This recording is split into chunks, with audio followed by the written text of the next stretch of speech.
ஸ்ரீ குருபியோ நமஹ. ஒவ்வொரு வருடமும் ஐப்பசி மாதம் பௌர்ணமி அன்னைக்கு எல்லா சிவாலயங்களிலும் நடைபெறுகிற அன்னாபிஷேக வைபவம் இந்த வருடம் 15/11/2024 வெள்ளிக்கிழமை அன்னைக்கு வருது.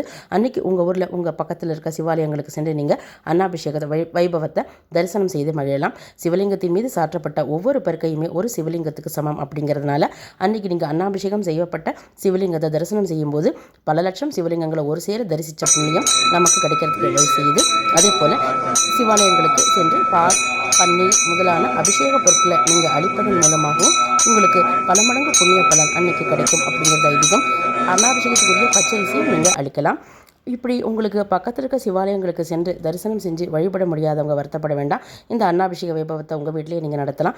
உங்கள் வீட்டில் சிவலிங்கங்கள் இருந்ததுன்னா அதுக்கு முதல்ல பால், பன்னீர் முதலான மங்கள பொருட்களை அபிஷேகம் செய்யணும். அதற்கு பிறகு பச்சரிசி சாதத்தை வடித்து நல்லா ஆற வச்சுட்டு சிவலிங்கத்துக்கு மேலே அபிஷேகம் செய்வது போல் அந்த சாதத்தை முழுக்க மூடி உங்கள் வீட்டில் இருக்க காய்கறி மலர்களால் அலங்காரம் செய்து சிவலிங்கத்துக்கு முன்னாடி படையல் போட்டு நீங்கள் வழிபாடு செய்து கற்பூர ஆரத்தி எல்லாம் காட்டி இந்த வழிபாட்டை நிறைவு செய்யலாம்.